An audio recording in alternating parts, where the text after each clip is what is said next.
Frazier-King, Chef Rita of Natchez Heritage School of Cooking. And today, we're going to make a succotash dish. Succotash is a dish that goes across the Native American culture as well as the African culture.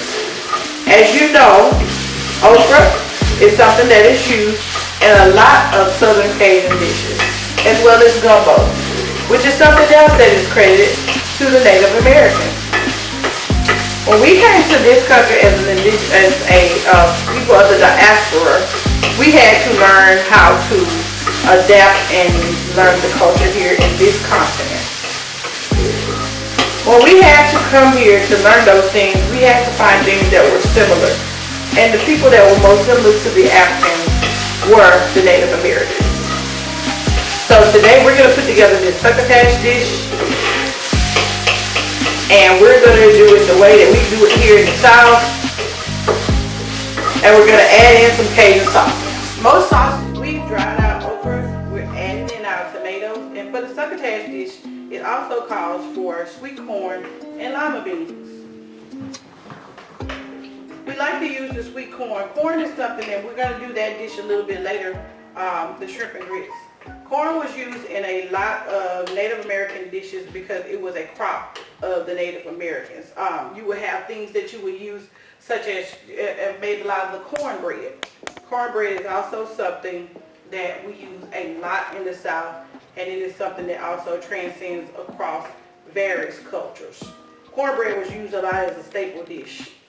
But making cornbread and corn goes way back, what some people will call maize, corn maize. It goes back to as early as the Mayan culture.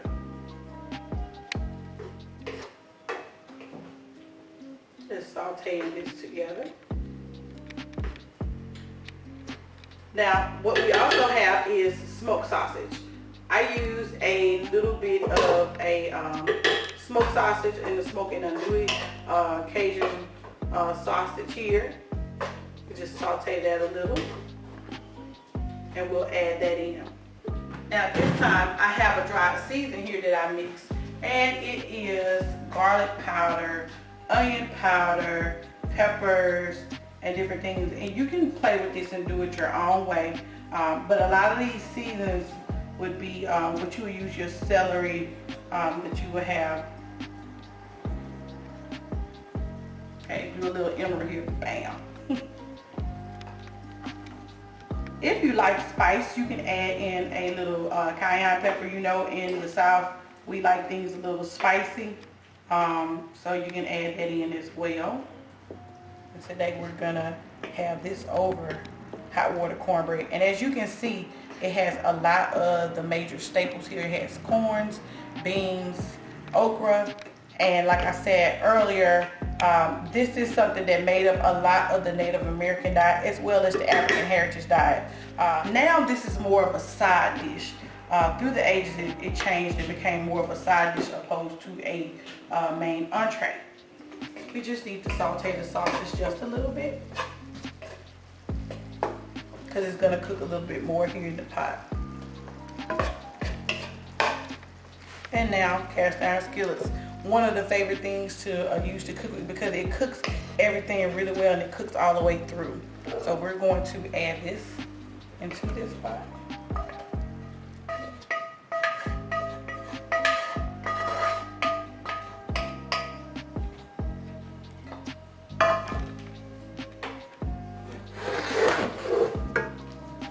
We're going to mix it all together here.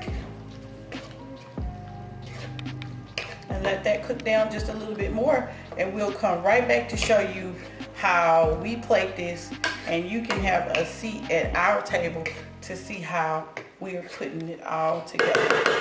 We'll be right back. Okay, so now we fried up some hot water cornbread, and what we're going to do is take the succotash and put that right on top of there.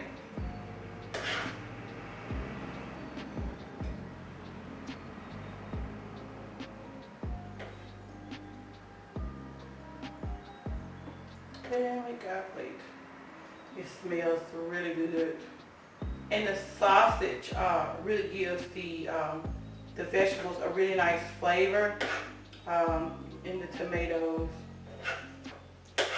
As I always like to say, get a little bit of that juice to put on there.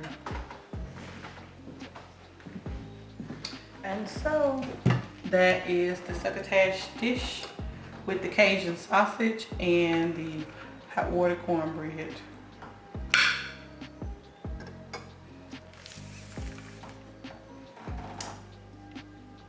All right, and come back and join us. We are going to do our shrimp and grits dish next. As you know, shrimp is something, like I say, you will find in a lot of Cajun dishes here in the South. With us being here in Mississippi and Louisiana, it's a big part of the South. And a lot of that had to do with the Atlantic slave trade. People would travel those various routes, and they would hit the South Carolinas places. And once the slave trade route changed, they started to come around to their parts then of Mississippi and the Gulf Coast because a lot of travel changed. And you can see out of a lot of different dishes how food has influenced a lot of that. Everything that we eat here in the South is influenced by, you can find it either it's accredited to the Native American culture or it was a part of culture that was brought with us as people of the diaspora.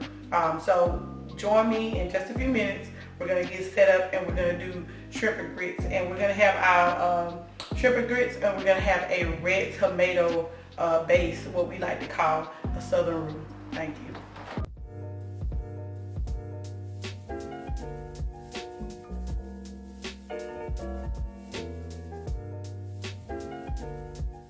My name is Carrie Massley, and I am the manuscripts librarian at Mississippi State University Libraries. And I'm very excited to be participating in the second annual Starkville Table for Culinary Justice. Today I'm going to be making for you quarantine chicken salad. I named it quarantine chicken salad because I'm going to attempt to make it with ingredients that I already have on hand. Because if you're like me, you're doing the whole social distancing thing. I'm not making frequent runs to the grocery store right now. So I'm just gonna make this with what I have in my pantry and in my refrigerator. So just a little bit about chicken salad. One of the earliest recorded recipes for chicken salad comes from an 1808 French cookbook.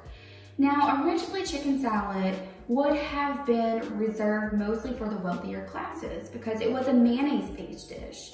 And mayonnaise is perishable and requires refrigeration.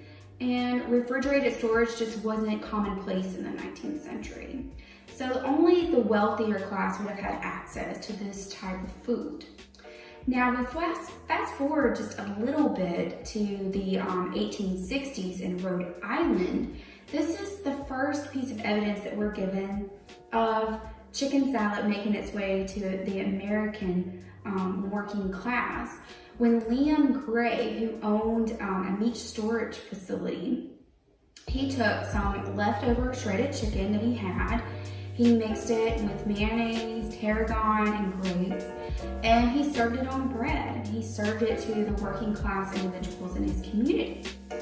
And it exploded from there. He actually had to open up a deli to accommodate the need for chicken salad because people loved it. And so we see this whole recipe going that was originally made for the upper class, making its way into the working class community, specifically in America. Now, let's get to the recipe. I'm just gonna tell you what I did. So I started off by roasting about 2 pounds of skinless, boneless chicken breast. And you can use whatever type of chicken you may have on hand. It could be canned chicken, rotisserie chicken, thighs, whatever you like. I just happen to have 2 pounds of chicken. So I roasted my 2 pounds of chicken. What I did first is I coated it in olive oil and sprinkled it with a little bit of salt and pepper. And I roasted it for about 45 minutes at 350 degrees Fahrenheit. Once it was done, I pulled it out of the oven and I let it cool. And once I cooled, I just sliced it up and then I shredded it into pieces. So that is the base of our salad. So I'm just gonna dump it in this large mixing bowl. Next, what I did was I took a sweet onion. You really want a sweet onion for this, nothing too tangy. And I diced up about 1/8 of a cup of my onion. Next, I took about a half a cup of mayo, about a half a teaspoon of Dijon mustard, and then maybe a teaspoon of lemon juice, and I mixed it all together. And this is what's gonna hold our chicken salad together. So I'm gonna dump all that into our mixing bowl. And you can use whatever mayo you like. You can even do a homemade mayo if you're feeling up to it. I just used what I had on hand in the pantry. I also chopped up a little bit of dill pickle. You could use sweet relish. I don't have any of that on hand, so I chose not to do that. You could also do celery, maybe do a stick of celery to give a little bit of added crunch. I know some people use grapes, they use apples, whatever you have on hand. Even sliced almonds are an option. I personally don't like almonds or fruit in my chicken salad, so I just went with chopped dill pickle. Okay. And now for my herbs and spices. I put about 2 teaspoons of dried parsley, 1 teaspoon of dried dill weed, and 2 teaspoons of celery salt, and a little bit of ground pepper. I'm just gonna put that on here. Once I have all my ingredients together, I'm gonna just mix it with a wooden spoon until all my ingredients come together. As you can see, this is a really easy recipe. You can mess with it a lot. Instead of dill, you may choose to put in tarragon, which is also pretty traditional. Just want to mix all of this together. All right, there it is. It's all together. Okay. Now, like revenge, this dish is best served cold. And it's recommended that you let your chicken salad sit for about 3 hours in order to let all the flavors come together. So I'm probably gonna just pop this in the refrigerator, let it sit for a few hours, and then I'll serve it for dinner on some crackers, maybe some wheat bread. I just have to look in my pantry to see what I have, and maybe with a side of pretzels, you know, what we have on hand. So there you go, there's my quarantine chicken salad. I hope you get a chance to try it out and like it and maybe put your own spin on it. So thank you so much for tuning in, and stay safe everyone, and hopefully we will see you back on campus soon. Bye.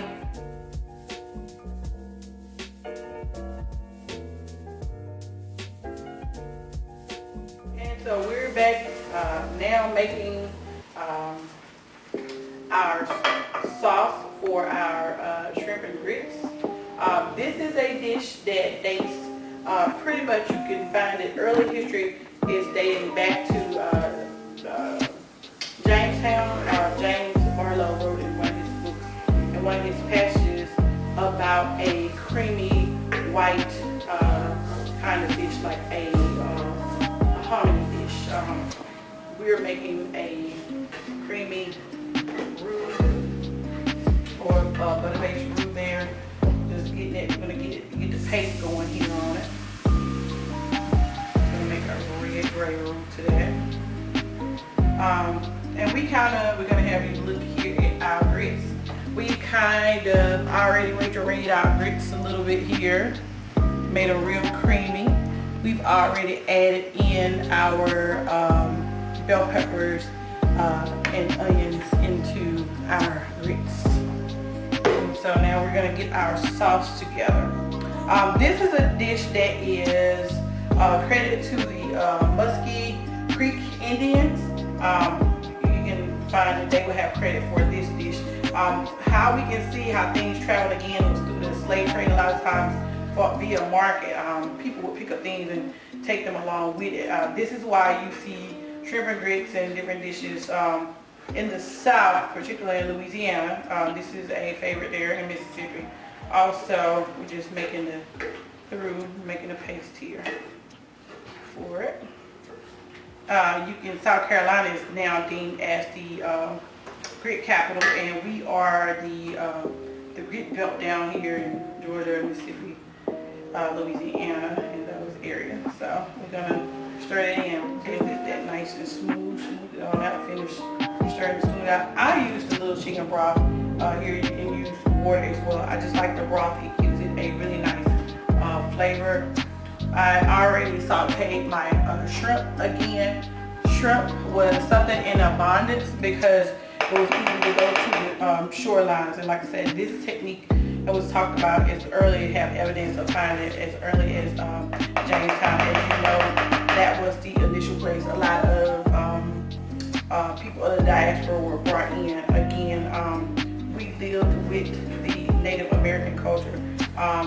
There's even early evidence too that during pre-Civil War times, a few of the generals and a few of the Civil Wars that were fought, cornbread was used to bring as a peace offering.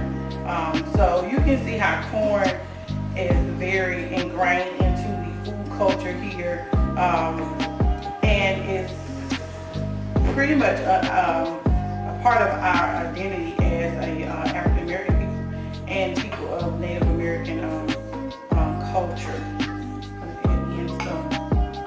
Garlic, and I'm adding our tomatoes.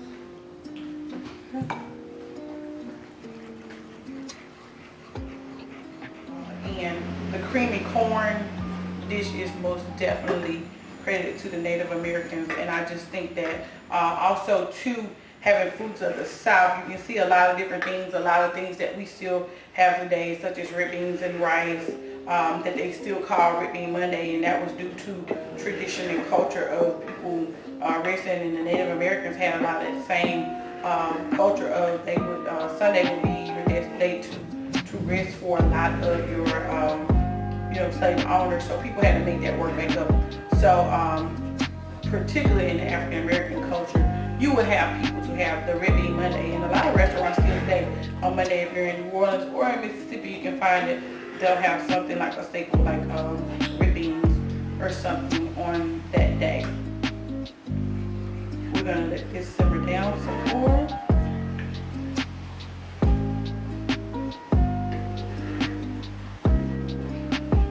And this can be done with a brown gravy as well. I just like the red tomato gravy to do with it. And this will have to, of course, like I say, stew down some more. We're gonna add in some flavor here. I like this mix. I normally keep all that mixed up.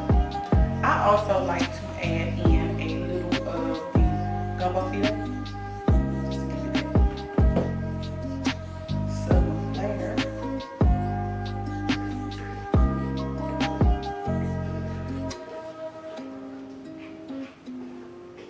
I like to add in a little sausage as well in my shrimp and grits. Everything goes with a good Cajun sausage.